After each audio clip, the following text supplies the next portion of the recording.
நாளைக்கான வீடியோவில் என்ன நடக்குன்னு சொல்லிட்டு பார்க்கலாம். வீடியோக்குள்ளே போகிறதுக்கு முன்னாடி நம்ம சேனலை லைக் அண்ட் சப்ஸ்கிரைப் பண்ணிவிட்டு சப்போர்ட் பண்ணுங்கள். வீடியோ வந்துட்டு வேறு லெவலில் இருக்குங்க. சும்மா வாய் வார்த்தைக்குன்னெலாம் சொல்லலை, நம்ம எதிர்பார்க்காத பல ட்விஸ்ட்டுகள் இருக்குது.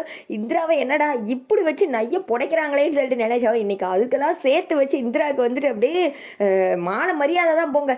ஃபஸ்ட்டு சீனில் வந்துட்டு அந்த ஜேபி பேசிகிட்டு இருக்கிறத இந்திரா வீடியோ எடுத்துகிட்டு இருக்காங்க இல்லையா, அந்த சீன் தான் காமிச்சிட்டு இருக்காங்க. அவள் என்ன இப்போது ட்ரைனிங்கில் தானே இருக்கா, கூடிய சீக்கிரம் அதுலேருந்து நான் அவளை தூக்கிடுவேன், அதுக்கடுத்தலாம் அவள் ஒன்றுமே கிடையாது, அவள் குடும்பத்தை என்ன பண்ணுற பாரு அப்படின்னு சொல்லிட்டு இருக்க. இப்போ சை அப்படின்னு சொல்லிட்டு இந்திரா அங்கே இருக்கிற ஒரு கம்பியில் குத்திடுறாங்க.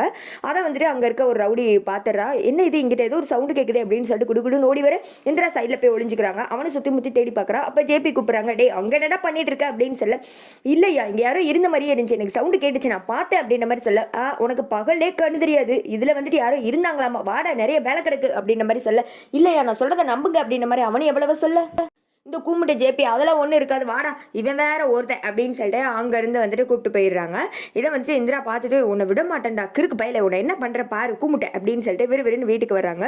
காவியா ரெடியாக இருக்காங்க. என்ன இந்திரா, அந்த ஜேபியை பற்றி நம்ம தெரிஞ்சுக்கிட்டதெல்லாம் உண்மை தானே, அவன் கெட்டவன் தானே, அவளால் தான் நம்ம வீட்டுக்கு கெடுதல் நடக்கா அப்படின்னு சொல்ல, ஆமாக்கா எனக்கு என்ன பண்ணுறதுனே தெரியவே இல்லைக்கா, நானே தலை சுற்றி போயிருக்கேன், அங்கே என்ன நினச்சி தெரியுமா அப்படின்னு சொல்லிட்டு இந்திரா நடந்த எல்லாத்தையும் சொல்கிறாங்க. அதை கேட்டதும் காவியா வந்துட்டு ஷாக் ஆகிடுறாங்க. ஐயோ பெரிய மனுஷமா இருந்துட்டு என்னென்ன வேலை பார்க்குறான் பாரு, எனக்கு அவனை நினைக்கும் போது கடுப்பாக வருது, நம்ம யாருக்கு எந்த கெட்டதுமே நினைக்கலையே இந்திரா, ஏன் இந்திரா நமக்கு மட்டும் இவ்வளோ கஷ்டம், ஐயோ அவனை வந்துட்டு சும்மாவே விடக்கூடாது, அத்தைக்கிட்டே எல்லாருக்கிட்டே உடனே இந்த வீடியோவை போட்டு காமிக்கிறோம் அப்படின்னு சொல்ல, ஆமாக்கா இன்னும் அவனால் என்னென்ன பிரச்சனை வரப்போதோ அப்படின்ற மாதிரி யோசிச்சுட்டு இருக்க.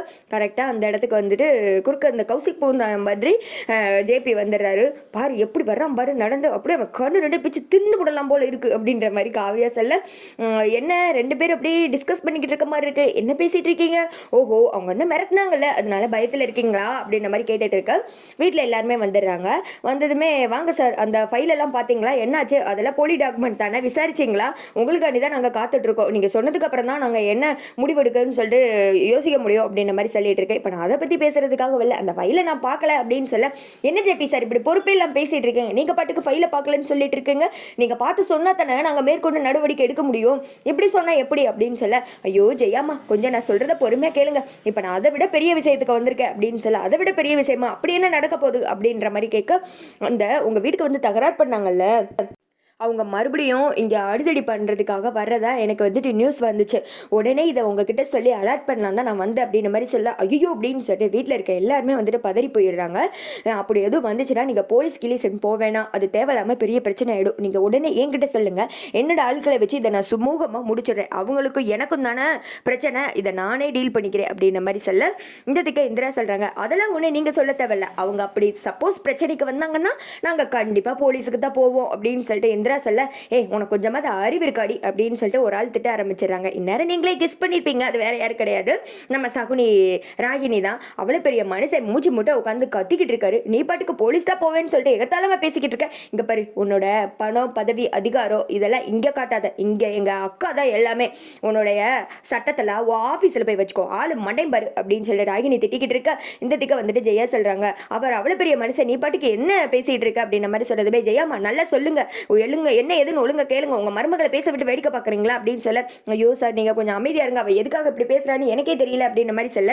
இந்த திக்க வந்துட்டு ராமச்சந்திரன் சொல்கிறாரு, என்ன இந்திரா நீ எது பேசுகிறாலும் ஒரு நல்ல காரியத்துக்கு தாண்டி தான் பேசுவேன்னு தெரியும், இருந்தாலும் எதுக்காக அவர்கிட்ட போய் அப்படி பேசிகிட்டு இருக்க, எனக்கு என்னமோ இவர் வந்துட்டு சுமூகமாக பிரச்சனையை முடிச்சு வைக்கிறதா நல்லதுன்னு தோணுது அப்படின்ற மாதிரி சொல்ல, ஐயோ மாமா இவராலையா, அந்த ரவுடியே இவர் தான் மாமா அப்படின்ற மாதிரி சொல்ல, எல்லாருமே வந்துட்டு ஒரு மாதிரி அதிர்ச்சியில் உறைஞ்சு போய் பார்த்துக்கிட்டு இருக்காங்க. என்ன இந்திரா சொல்லிக்கிட்டு இருக்க அப்படின்ற மாதிரி சொல்ல, ஆமாம் இவர் ஒன்றும் அவ்வளோ நல்லவர்லாம் கிடையாது, இவர் தான் நம்ம வீட்டில் நடந்த எல்லா பிரச்சனைக்கு காரணம் அப்படின்ற மாதிரி சொல்லிட்டு ஒரு வீடியோவை எடுத்து காமிக்கிறாங்க. அதை வந்துட்டு ராமச்சந்திரன் பாட்டுட்டு வெற்றிக்கிட்டையும் கொடுக்குறாங்க. அட பாவி அப்படின்னு சொல்லிட்டு பார்க்க, இந்த திக்க வந்துட்டு ராகினிக்கு மூச்சே இல்லை, டே பெரிய மனுஷா உன்னையெல்லாம் ஒரு ஆளுன்னு உன் கூட நான் சவகாசம் வச்சேன் பார்த்தியா, என்ன சொல்லணும், நல்ல வேலைக்கு அந்த வீடியோவில் என் பேரை எதையும் உளறி விடலை, நம்மளை மட்டும் சொல்லியிருந்தா அவ்வளோதான், இந்த காங்கைய நாட்டு கட்டுவிரியா இந்நேரம் நம்மளையும் சேர்த்து உள்ள வச்சிருப்பான்ற மாதிரி இந்த திக்க வந்துட்டு ராகினி மனசில் நினச்சிக்கிட்டு இருக்க. இங்கிட்டச்சி நீங்களா ஒரு பெரிய மனுஷங்களா, அறிவில்லை, இப்படி அடுத்தவங்க குடும்பத்தை நாசமாக்குறதுக்குன்னே வருவீங்களா நீங்க அப்படின்ற மாதிரி சொல்லிட்டு ஆளுக்கு மாற்றி மாற்றி திட்ட ஆரம்பிச்சிடுறாங்க.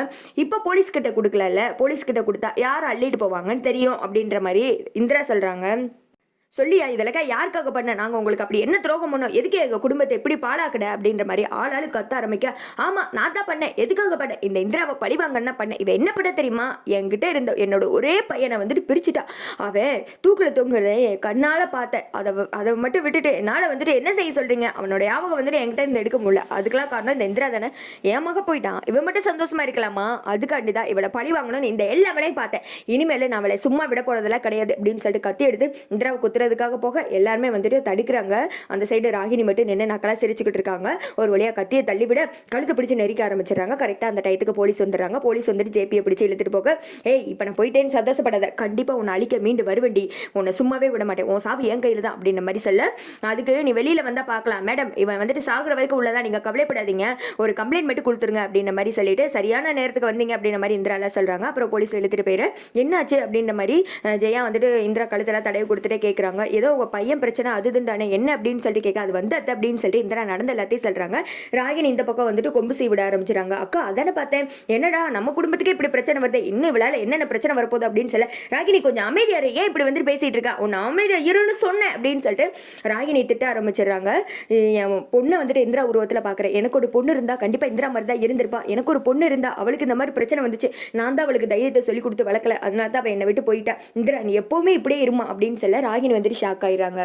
ஏன்னா இந்த டெஸ்ட் வந்துட்டு நம்மளே எதிர்பார்க்கல. நாங்கள் நேற்று ப்ரோமோ பார்த்து கூட யோசித்து பார்த்தது, என்னடா இது இந்திரா பேரை சொல்லிட்டாங்க, மறுபடியும் வந்துட்டு இந்திராவை அப்படியே வறுத்தெடுத்து பொடியாக காய போட்டு அரைக்க போகிறாங்கன்னு தான் நினச்சோம். கடைசியில் இது வேறு லெவல் ட்விஸ்ட்டாக இருந்துச்சு.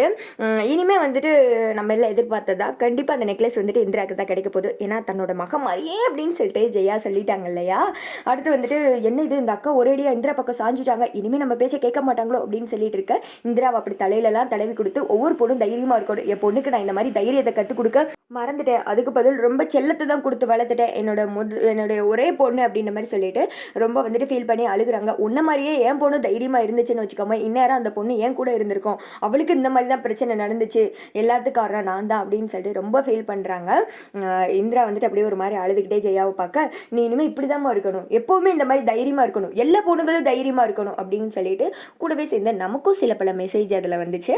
அதுக்கடுத்து இந்திராவை அப்படியே தலையிலலாம் தடவி கொடுத்துட்டு அப்படியே செல்லமாக கொஞ்சிக்கிட்டு ஜெயா அங்கேருந்து கிளம்ப, அதை பார்த்து நமக்கே ஷாக்கு. இனிமேல் வந்துட்டு இந்திரா இந்த நியூஸில் கொஞ்சம் வந்துட்டு இன்வால்மெண்ட் ஆவாங்கன்னு சொல்லிட்டு நினைக்கிறேன். ஏன்னா எப்படி வந்துட்டு ஜெயா அவங்களோட மகன் இறந்தாங்க, ஏன்னா சுபா கூட ஃபஸ்ட்டு ஒன் டைம் சொல்லியிருந்தாங்க இல்லையா, அந்த பொண்ணு எப்படி இறந்தா என்ன ஏதுன்னு கண்டுபிடிச்சேன்னா கண்டிப்பாக அத்தை மனசு ஜெயிச்சிருவேன் அப்படின்னு சொல்லிட்டு இந்த நியூஸ் வந்துட்டு போகிறதுக்கு வாய்ப்பு இருக்குது. ஏன்னா இதில் ராகினி சம்மந்தப்பட்டிருப்பாங்களோ அப்படின்ற மாதிரிலாம் யோசிக்க தோணுது. ஏன்னா இப்போயே இவ்வளோ 7:30 வேலை இழுத்து வைக்கிறது, அப்போ கண்டிப்பாக ஒரு இளவை கூட்டியிருக்கோம் கண்டிப்பாக. இதெல்லாம் பார்த்துட்டு இருந்த ராகினிக்கு போச்சு இனிமேல் அக்கா நம்ம பேச்சு கேட்க மாட்டாங்களோ, போச்சு யமாக எனக்கு இல்லை அப்படின்னு சொல்லிட்டு அங்கேருந்து கிளம்பிட. இந்த திக்க வந்துட்டு சுபா காவியா எல்லாருக்கும் பயங்கர சந்தோஷம். இந்திரா நீ வந்துட்டு ஜெயிச்சிட்ட, அத்தை மனசையும் ஜெயிச்சிட்ட இந்திரா, நம்ம குடும்பத்துக்கு வர பிரச்சனையை நீ தான் எப்படியோ தடுத்து நிறுத்திட்ட, இப்போ நம்ம குடும்ப சந்தோஷம் அப்படின்ற மாதிரி சொல்ல, அக்கா சும்மா இருங்க அப்படின்னு சொல்லிட்டு இவங்க எல்லாரும் கட்டிப்பிடிச்சு ஒன்றா நிற்க. அதோட பார்த்தீங்கன்னா இந்த வீடியோ முடிஞ்சிருது.